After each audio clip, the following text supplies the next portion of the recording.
today. It's pretty simple. It's going to be pretty consistent from here on out. It's reporting new staking pools that got back to us.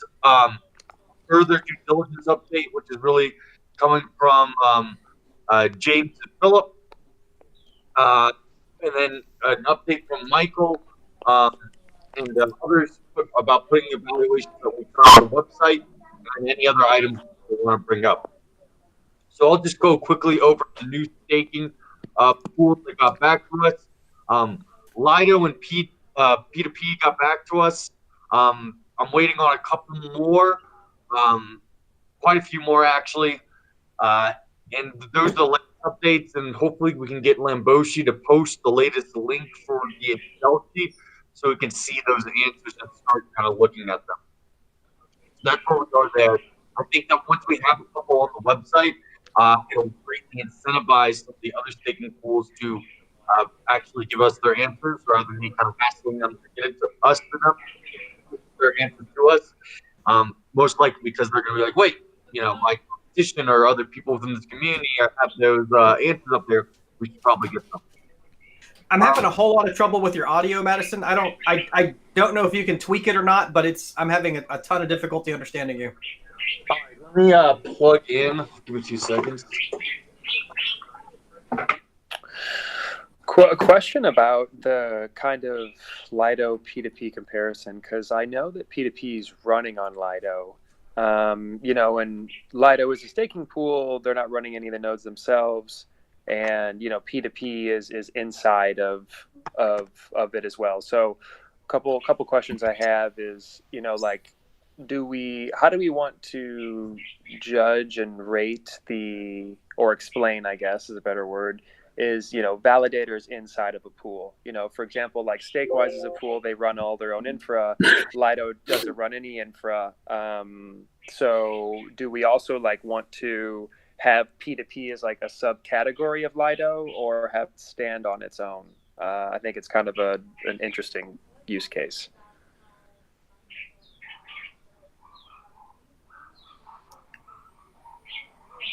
First of all, is my audio better? Yeah. Perfect. And what do people think about what Colin just mentioned about P2P and Lido? I think it's a subcategory. That's my personal opinion, but what do people think?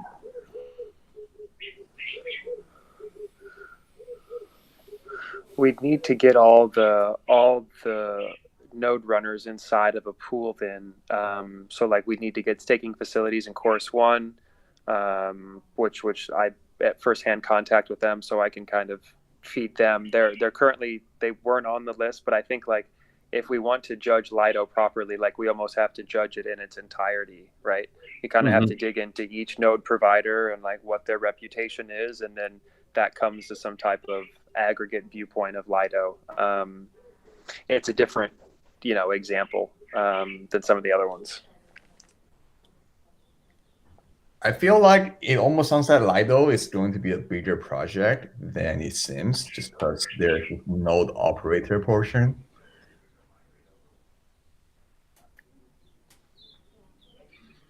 So, let's talk about logistically. It sounds like Lido's, there's going to be more moving parts to it.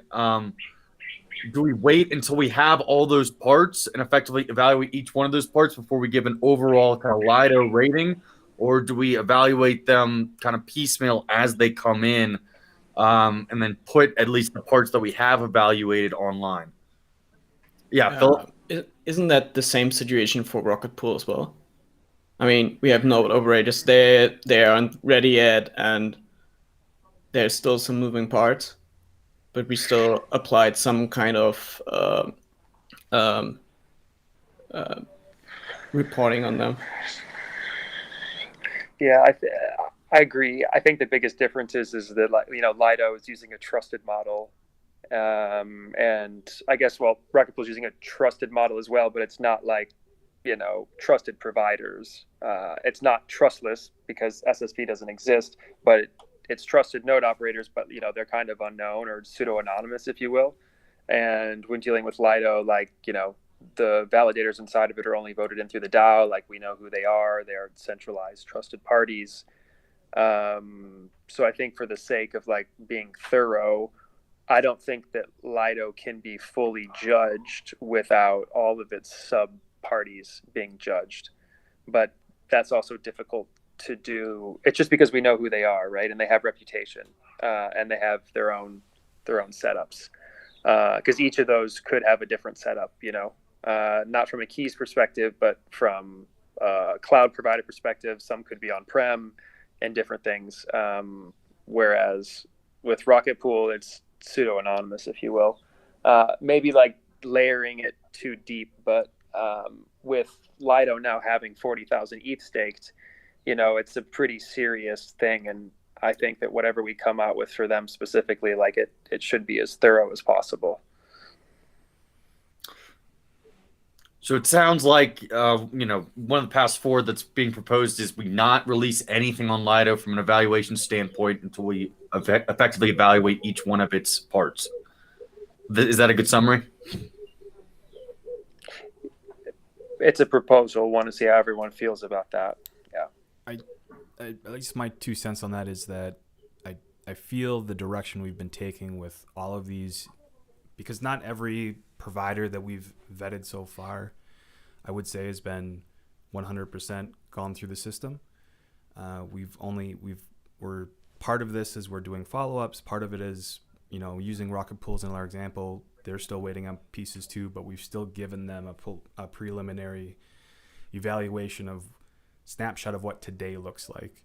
And we can, with the help of the website, make these caveats with the full write-up to say that, look, this provider, specifically Lido, has a lot of different moving parts. These are the things that we're waiting on. But as of today, as it sits up today, this is what we would evaluate it based on these rating criteria. Yeah, Superfizz? I think one of the biggest contributions we're going to make to the community is red flags, or promoting red flags, and to delay something because we don't have all the information. So I honestly think that Lido is probably going to be an excellent product, but in the in the form of looking at projects early and spotting red flags early, that seems to me to be our greatest potential to identify problems before they become a big deal. And so if we take what we know from the small pools, the ones that are just getting ramped up, and begin to say, hey, we looked at this pool, we have a few red flags that we'd like to share with the community, then that, I believe, is maybe our greatest service. And I want to be very clear, I don't expect red flags with Lido, but I think that we're setting up our system as we move forward. Okay, so what I'll do is I'll send the questionnaire to Course One staking facilities, and I can get an answer from them. I can get them to fill it out by the end of the week for sure, as they're close comrades, if you will. And then I'll take a look at the other ones, and I'll see if I can get something to them as well. So like, let's say, well, I guess then that kind of comes to the next question of what Madison was going to talk about, is kind of like, posting things to the website and what those timelines look like. So let's kind of like bench this, and I'm going to do some poking around online here and then send some emails while we're on the call. And then we can kind of discuss timelines. Like, let's say we're able to get a review in from all of the sub validators of Lido and a response by the end of the week. Then I think it should be included, but that kind of ties to what Madison is thinking about timelines and getting stuff put on the site. Awesome. So it sounds like we're going to table this for now. Colin will let you kind of do your thing and see if we can get more answers. Even if we, I don't even think, because Lido, I don't think we've gone through Lido's even like top level answers, right? And so it's probably going to be at least a week or two before they actually get on the website anyway, which will also give us time to get the other answers coming in as well.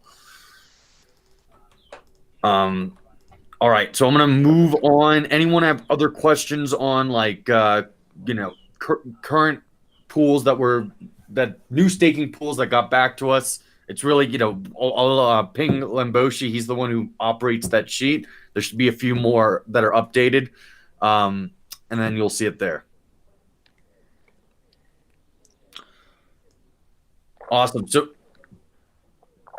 James and Philip, do you guys want to go over anything to do with like further due diligence?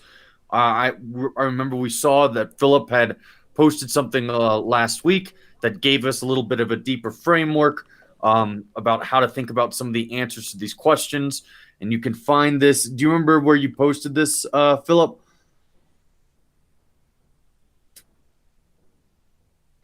Yeah, I can put a link once more in the chat right here. Perfect. So in regards to a deeper due diligence on block staking, I spent more time on Dark Forest than I expected, so it is not finished yet. But I have some interesting findings. I don't know whether we want to go over them right now, as it is not finished. But yeah, I'm happy to talk about the specific findings, which I find interesting. If we want to go ahead with that, I'm totally fine with that.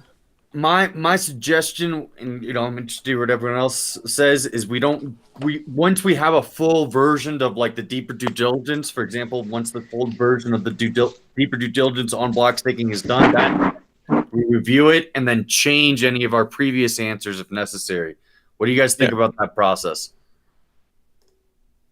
Awesome. And then James, you've also been working on this with Philip, right? I haven't been working on that particular one with Philip, but I'm working in the same area. To be honest, it took me a little to get spooled up after the new year, but my plan is today to really start a deep dive into stake.us as kind of a starting point, and then just kind of continue more aggressively to go through all the ones that we have on the list. So that's kind of my intention right now. Perfect. All right. Does anything else on the further due diligence item then?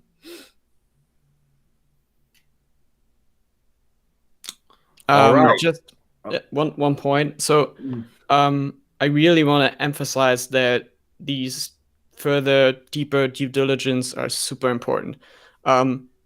Because just from what I observed, looking closer at block staking, I just went through the whole onboarding process and just discovered that there's some reddish flags somewhere. So there are some findings which I would say could lead to loss of funds, for example, architectural design, which is worrisome to some degree. So, and you can't see that from their website and from their answers. So it is really, we need to, although it requires a lot of work, I think we need to do that in order to get a whole picture of it. Otherwise, just reporting what they sent to us, and we can't. I don't know. I think we need to do this further due diligence. And requires really some deep digging. So, yeah, should we use the products? Like do you think some of it's worth like further, like going as far as to using the products or having a discussion with someone who actually used the product? That may be too. I mean, there's capital that needs to be committed to do so, but what are your thoughts about that? So I just went through the onboarding process on testnet, and as far as that goes, that doesn't cost much. I wouldn't go as far as staking with them, especially since I found some more concerning points there. Yeah, I mean, it would be. Maybe it is useful to try to find users that are already onboarded and using their product and get feedback from them. Yeah. Kirk, do you want to say something? That's a good idea. Yeah, I'd like to comment on Colin's question. I think what you're doing is awesome. I think it's incredibly important. Wearing my old years, project manager kind of hat, it's resourcing intensive, of course, to get somebody of your level and quality to then spend the time. And so, what I want to say, I'm not trying to just beat a dead horse. I am trying to say that the argument I made in our very first meeting is that what we're doing here is not sustainable. And one of the important things we need to do is figure out how do we make it both robust, and Phil's bringing up very good points. Who asked the question about do we need to, Colin's question, do we need to buy or do we need to have users? I don't think it's going to be perfect or easy to work the other thing, but I think getting a solution, the other thing by that I mean a bottom up way where community almost in a la wiki, where information comes from the bottom up. So take me. I was a developer years ago. I hung up the developer spurs years ago, so I'm way out of what you guys are doing. But I think like a geek. I'm trained as an engineer originally in undergrad. So when I go, let's say I did block staking, I would be one user who's part of the crowd who could be the kind of person putting input in that says, "Whoa, I see some red flags." In fact, I asked Alan, however you say his name, at block staking a couple of times about concerns I had. So my point is just that we do need to keep grappling as a EDDC. How are we going to make this robust long term when we're all volunteers? And I haven't gotten involved in what y'all are doing right now. But when Phil just doesn't have enough resource to do more than one or two, or when Phil has family stuff that takes him away or job related stuff that keeps him from donating his quality time to this effort, what are we going to do? And my argument is it's going to end up having to be a more bottom up unless we've got 8 smart guys in the room who are, well, I'm not going to include me, so 6 or 7. The 3 of you are really doing the work, or 4, whatever. It's a smaller group. It's not me. I'm not working. I'm not doing that. So my point is, we do need to grapple with that. It's a minute thing. I don't want to mess up your schedule, Madison, but I want to just put it on the table again. We don't have a system for doing this robustly long term. Yeah. And the points were just made by Colin, and it will include feedback from people who are actually putting their money at risk. They've got skin in the game, and they're motivated to write good stuff. What are we giving them, or are we thinking about? Are we giving them a forum to come give us that? That's right now we're not. So, enough said. I'm sorry I took so long, but it's an important topic, I think. Yep. And Colin, I know you wanted to say something. Well, before Kirk spoke, do you want to put in that your 2 cents? Yeah. No. I think is it.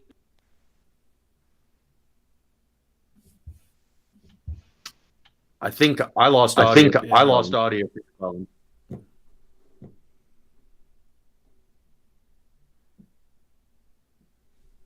Hold on, Colin. Hold on, Colin. I think we lost audio. Yep, can't hear him. I'm getting some echo from everyone now. Yeah. Yep.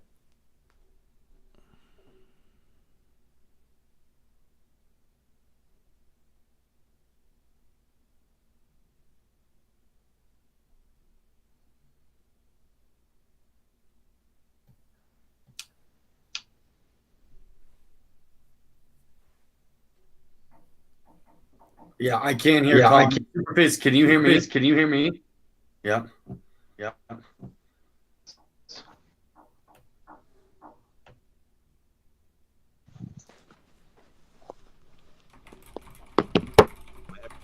All right.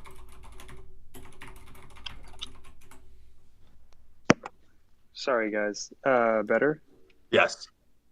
Yeah. Okay. I had AirPods in my pocket and another pair of headphones plugged in. Okay. Cool. So sorry. I'll make it quick. My only comment was that doing on the testnet for pools is pretty simple. It's like 6 clicks of a mouse. If you've messed around the testnet before with some of these other ones, you still need to generate your own withdrawal key. That does take a bit of time, but it is kind of the same process repeated, if you will. So if demanded from the community, if we put something out and they say have you used all these products, then using it on the testnet I think is a supplementary way to do it. But as it matures, I agree with Kurt kind of from the Wikipedia perspective, like pulling information in from the outside to enhance it instead of just taking what we've been given with a grain of salt. But I agree with Phil, like, you know, now that we have the initial information and most of the products are beginning to be live, pretty much all the products are live, some are still coming live, like another level of digging is probably needed. That may be testnet, that may be user feedback of people actually doing it, and maybe going into their discords and trying to find some users. But yeah, I don't think we know today, but yeah, I don't want to spend too much time on the topic, but I agree that with Phil, I guess just on the high level of, instead of just taking the words, we need to play with the products a little bit. That may mean testnet, that may mean mainnet, that may mean getting user feedback, but we probably don't have enough resources today to do that. The other question I had is maybe a little off topic, but it has to do with some of the validators that we are about to do deeper diligence into. There is a validator that, you know, has been slashed, that refuses to admit they've been slashed. So we may have already have discussed this, but you know, how do we handle that situation? You know, and you know, have we had a discussion about that? Because, you know, one of them that we're about to go through, like, has been slashed and has publicly refused to admit it, and we know it happened. So how should we handle that? Colin, can you maybe reiterate like what the evidence is, how we can say that we know it rather than there being a potential for uncertainty there? Yeah, it's on chain, you know. You can backtrack like the initial deposits, and you can figure out where it came from. So like there is, like, call it on-chain proof. There's also off-chain proof, but it's not as good, if you will. So, you know, like, let's say we have on-chain proof and we have off-chain proof, or let's say we don't have on-chain proof, but we have word of mouth proof. You know, what is our role in that? So do we have a section on each, you know, because we're going to have little profiles of each one of these in our evaluation process. Do we have a section for, you know, how many times have they been slashed? Right, because I guess does that affect it? Because, you know, at the beginning no one had been slashed, and now that it's live, people will over time get slashed. And how should we handle that in this process? I think being transparent is pretty nice here. So, such as having a counter that counts how many times it's been slashed, and present the transparent information, like just present evidence instead of saying that you did a bad job, right? Present the timestamp of what happened at this time, and then validate the index, and then what leads to slashing. So yeah. I think it would be cool to extend off what Terrence is saying, to have the actual, you know, breadcrumbs for any and all to investigate. We could have that on the site, and then if and when there are slashings for staking pools, it would be neat to reach out to said staking pool to get their comment on it, and then document that as well on their profile. So at least if it does happen, they've got an opportunity to speak on it, why it happened, get their perspective. And if they don't, that just adds, you know, more into the red flag of why you wouldn't want to advocate or use that service. Yep. So I saw Super Fizz his hands first, and then Kirk also wants to say something. I do think it's very important that we, as the vetters, make those flashing events public. I guess I'm observing on Reddit several commenters that have said, well, let me be clear, at least one commenter that said slashing is not a big deal. It's common. It's going to happen to everyone. And so that leads me to believe that there's misinformation coming from the staking pool or pools that have been slashed, telling users that this is inevitable and it's going to happen and it's no big deal. I think one of our responsibilities is to combat that with actual facts, that slashing is not inevitable and that it does represent a potentially serious mistake on behalf of the staking pool. Agreed. Kurt, you want to say something? Yeah, I concur with what I'm hearing here. Terrence's great word was transparent. Others used the word "we present evidence." So I'm speaking out tongue in cheek on this next part. Superfizz, of course, will want the high-priced lawyer who supports Staker to ensure we use careful language. But at the end of the day, we do ourselves being smart and presenting evidence, being transparent. Here's what we know. Here's what we don't know. These are the reports. We aren't going to make a statement, and I think we shouldn't, probably, that says, DJ says evidence that we have a smoking gun, and we don't want to make that kind of statement. We don't want to make it legally defend that. Awesome. So it sounds like the conclusion here is that we include evidence of, first account of how many times the respective staking pool has been slashed, and then evidence of when that staking pool, of that actual slashing event. So I agree, and I want to get back to Phil's original point because I don't think we've solved that his first point. But are we good on that we're going to add this into our process? Awesome. So Phil's overarching point is that we don't have enough resources right now being devoted to further due diligence. In my opinion, it is a very timely process right now. We really only have James and Phil on it. Phil's correctly pointing out that that it's probably going to be too much to handle. It's going to take too long if just two people are working on it, which I can totally see. There's really two approaches. Kirk had brought up, the user feedback approach, which I agree, and I think we could start integrating something like that starting very, very soon, as in like over the next week, and I can explain how I think that could work. Or we reach out to more people like on a person by person basis to say, hey, would you be willing to spend some time doing really in-depth due diligence? It's really good community service work for these staking pools. And effectively at least join this part of our committee, right? So I think those are the two solutions that I can think of right away. There are, we could use forum sites. It was mentioned earlier. I know we don't have the wiki yet. It would probably take too long to develop at this point. I'm actually working on a validator wiki right now with Derek. And so, in Kirk, I'm going to talk to you about that later as well. It's definitely not ready quite yet, but we can use what we have on the Ether, if people are okay with that, and effectively direct people to debate, what do you think about Lido? Or, what do you think about this particular topic? And they can effectively that would be user-generated responses that we could then utilize for our evaluation. So it's like a forum discussion service if you guys haven't looked at it, and we can direct people and try to encourage it, and that would definitely lessen our load of having to kind of go through it, person by person. So what do you guys think about that?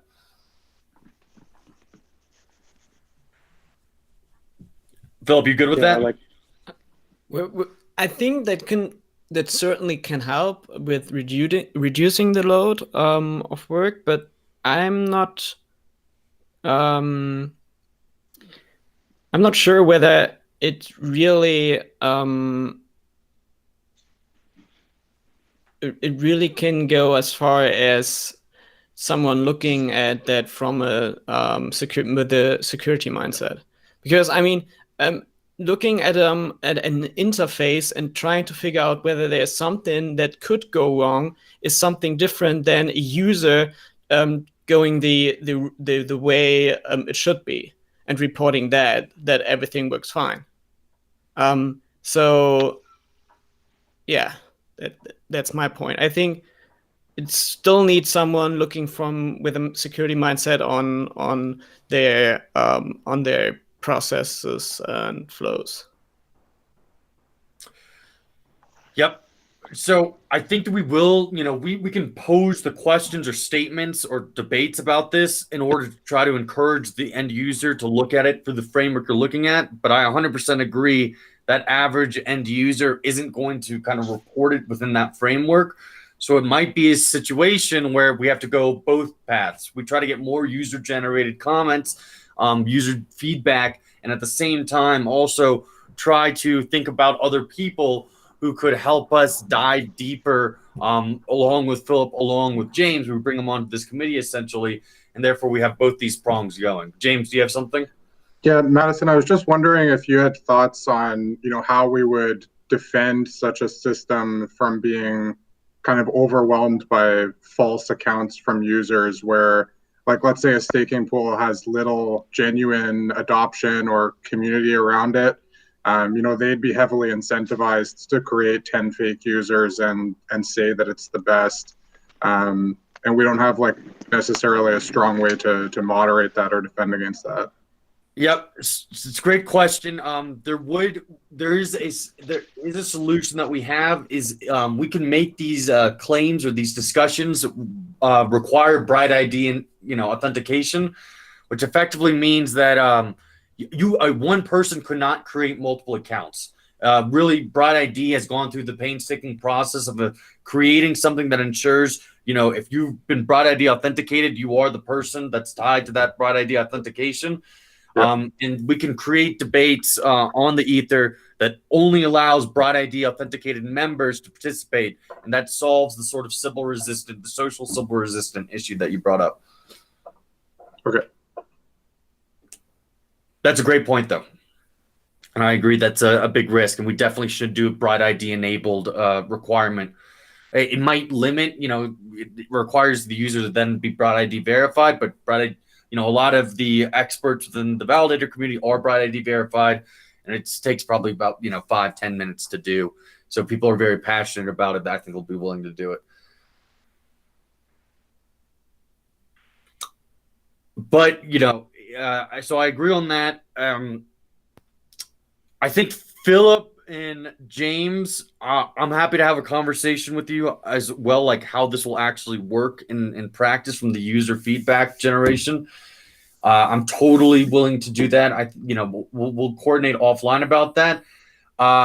Another aspect, though, is Phil brought up the correct point. Is we can't it would be great if we got the users to do the in-depth sort of security analysis. I don't think that's a guarantee that they'll do that. We got to start thinking about how do we increase our resources devoted to this particular area. So if anyone has ideas, specifically, I'm thinking now like recruitment of people.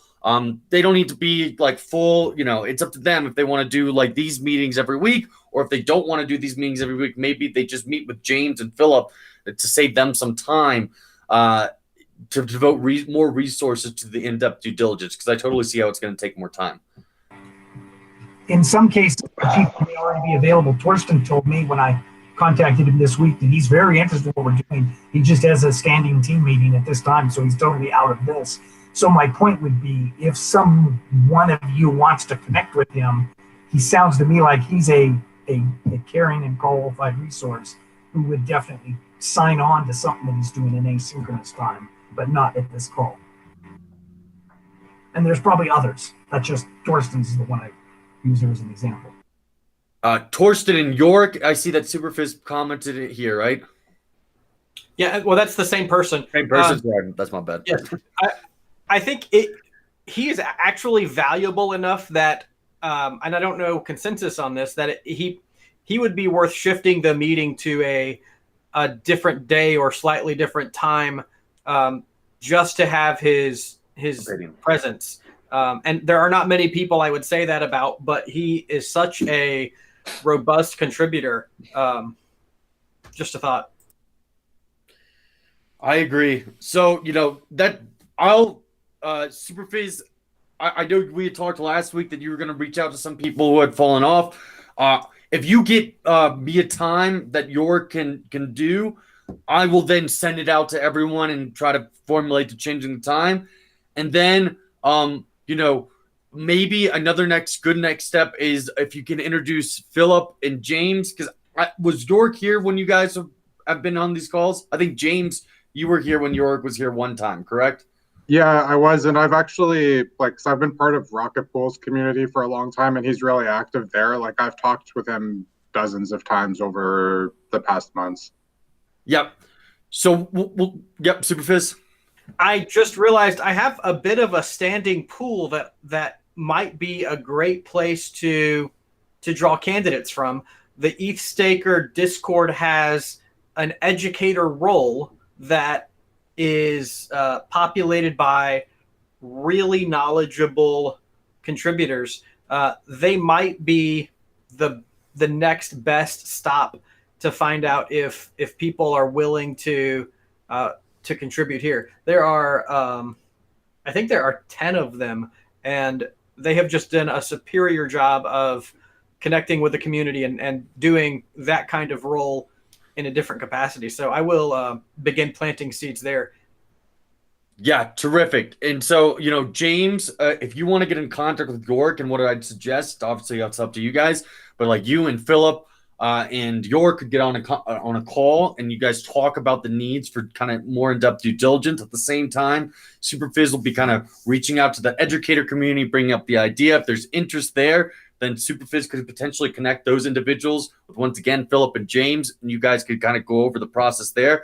With these new members, and then you'll start to have a little bit more resources to be able to devote to it. What do you guys think about that plan? Yep. Awesome. And then once again, I'll message you both, Philip and James, afterwards to work on the user-generated side of things as well. Awesome. Anyone else want to say anything on the further due diligence side?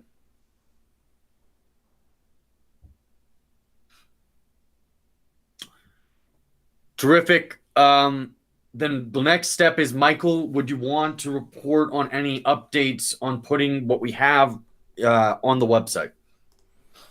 Yeah, so do we want to do, I thought we had tentative plans to do like a part of the video today. Do we want to do that as well?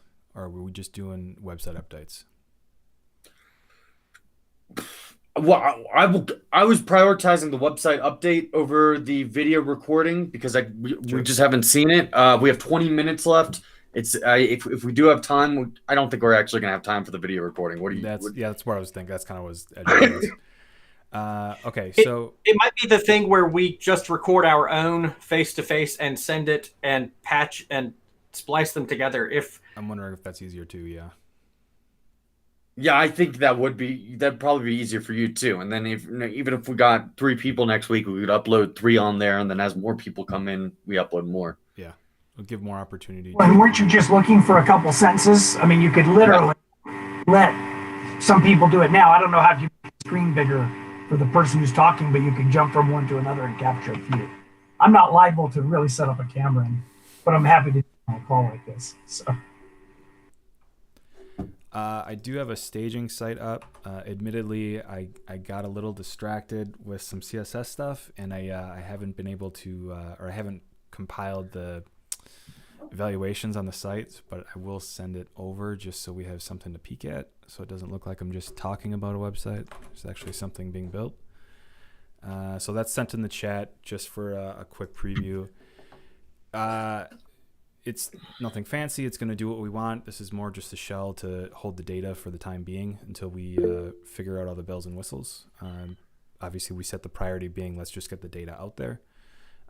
So for the sake of demonstration, I've just injected some random game reviews in there, but you can use your imaginations. That'll be what our reviews are. If you click into one, it'll give you sort of a more graphic breakdown of what the evaluations will be. I think Superfizz,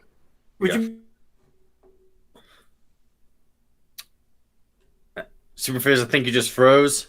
I lie. That's what I do. It's my job. Would you be willing to give a 5 or 8 second just screen view of that so that it can be part of the view? Because I'm actually getting pings from Discord now from people who are watching live who want to participate. Yep, that's a good idea. Things are actually working out. And it requires a login. I can just put it over for the stream. I'll just put it over the Zoom or the Google thing here and present. That'll give the same presence. Amazing. So basically, this is the main website. There'll be the video on top there. This is just a placeholder with our reviews and the respective evaluations for those staking pools.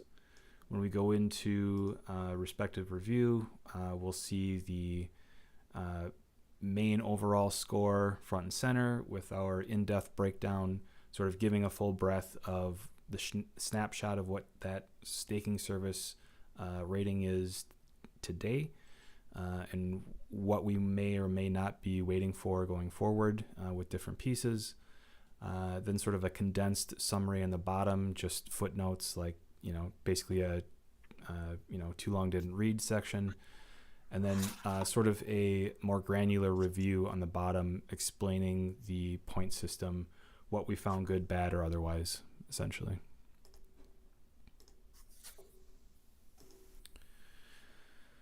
So the plan here is to, obviously, I'll take the evaluations that we've compiled so far, take out the dummy stuff, upload it here, and then compile the video whenever we get around to that for the header there. Awesome. Are we going to screen?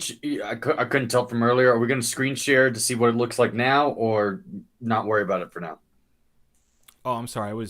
I sent the link in the chat. I was doing a semi screen share for the live stream. I can actually share my screen. So we couldn't see it, but the live stream could see it. Correct. Now I understand. Yeah. No problem. Sorry about that. No problem. If you could provide, I would like to see what it looks like just now. Did you provide the login information as well? Oh, is it asking for that? I'm sorry. I think someone did say that, and I didn't even. Let me provide the credentials. Oh my goodness. Okay. No problem. No problem. The live stream, I would say, definitely is the more important part. The getting community to see it for sure. To be completely fair, I do not believe that it actually broadcasted to the live stream, and now our chat is live there also, which is fine. We're getting there. It did. I mean, I've got it on. It's recorded. I know it hit the live stream. So for anything, it's there for the recording though. And then the login credentials are in the chat. The Michael225 is the username, and then the string is the password. Awesome. Yep. Looking at the login now, or the site now looks good. So now the second part, which Michael brought this up before we got into this, is we do have time now if people want to do a slight video. I think, Michael, you had mentioned that you were going to write some questions, or at least like the 2 questions that we would answer.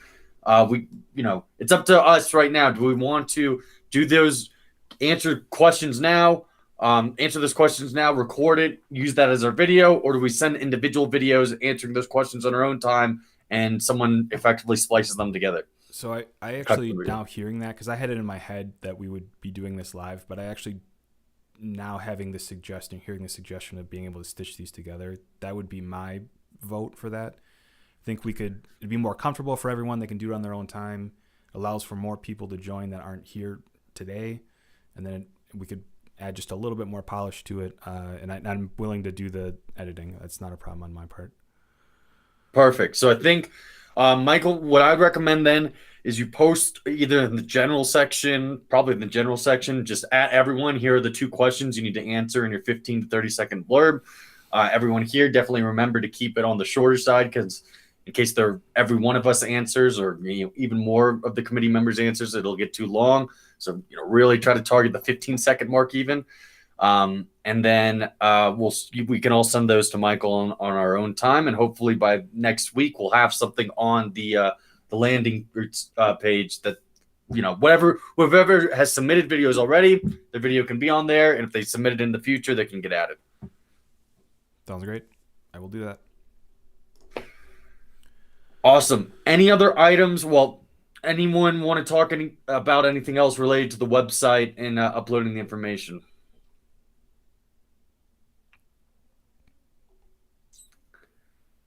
Awesome. Any other items that people want to go over at this time that we've missed, or etc.? Superfish, if you have anything to report on getting in touch, I know we got a little bit from Kirk, because Kirk was also working on this, that he reached out to York. York is very interested in participating. It's just not the right time for him for this meeting. Anyone else in the past who's been at these meetings comment? I had the same conversation with York. The 2 people so York is one of those people we've discussed. Jim McDonald is the other person who is an absolute genius and has joined us in the past. I know that his initial concern was the conflict of interest, but I think, and I've said this many times before, it's difficult not to have a conflict of interest doing this, because if you are aware of the space, you're likely involved in the space. And so I guess I would say to anybody who's watching this, and I'm going to start doing my state of the stake videos. I think I'll just invite people, and what it means is, as Got another lag. You're back. I don't know where I cut off. I'm going to be doing my state of the stake videos, and as I'll be sending out or sharing that invitation publicly. I'm sure that there are a lot of talented people who will contact us. The only change is that we'll need to be more careful as we vet them, because it's a pull rather than a push. And so I'm confident, though. So if you're watching this and you're interested, if you're even watching this, you're probably someone who could contribute, because this is not general interest kind of viewing. So we'd love to hear your interest. You can message me, superfizz #1038 on Discord, or superfizz at Reddit. And it's not a guarantee that we will involve you, but if you're interested, there's a very good chance that we can find a fit for you. So that's basically where we're at. And then one last item, and this, at least from my perspective, is Lamboshi actually controls the sheets for like the answer submissions. And I've noticed, I would love to see him at these meetings, but I understand if he can't make as many meetings. I think it would make it a lot easier if he transferred control over that to someone else. What do you think about that? Yep. Maybe just sharing. It doesn't have to be transferring of control, but sharing would be a good. Correct. Sharing, or just, sharing a document with with people here that automatically updates once new people get submitted. And he might have already done it. This might be my bad. I just might be looking at the wrong one, but just getting an update on that would be very helpful. Do you think you could ask him about that, Superfizz? Perfect.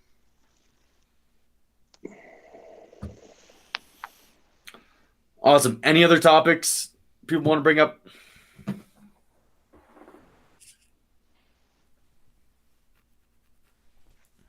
I see you're unmuted, Colin. Do you got anything you want to say? No, the only comment I would say is that I think it would be great if Jim joined us. I've been collaborating with him for about a year and a half now on different ETH2 topics, and he would be a very welcome addition to the team as well. There's also someone from the Course One team that is also interested in getting involved, and they've been doing a staking. There's a newsletter called Staking Economy, and they've been doing it for about a year and a half. And getting Felix involved, I also think would be an interesting counterpart too. They do participate in Lido, and I like Superfizz's stance on, like, it's pretty difficult to not have a conflict of interest, but I also think it's really good to have the most knowledgeable people policing each other. That's kind of the whole point of distributed systems, if you will. So I like how we're kind of bleeding and leaning into that direction, and I think getting a couple new people in the door would be extremely helpful as we grow this thing out. Yeah, I completely agree. So, we definitely have consensus. We want Jim back. Who wants to be the point person to recruit Jim back, or, just reach out to him? And once again, the same situation with York. If it's a scheduling issue, all, that you need to do is just tell me when Jim does have availability, and I will work to come up with a few times that I'll then propose to the group.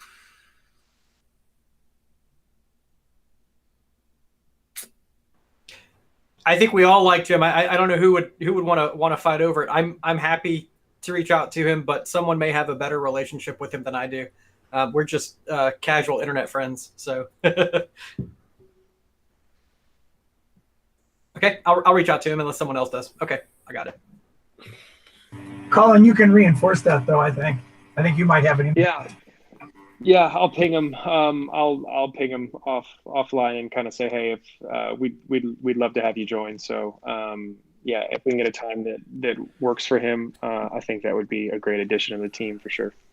Yeah, And you could even say we're happy to accommodate the timing for you. Just send us some times and send it to me, and I'll work on that. Awesome. Any other items that people want to bring up?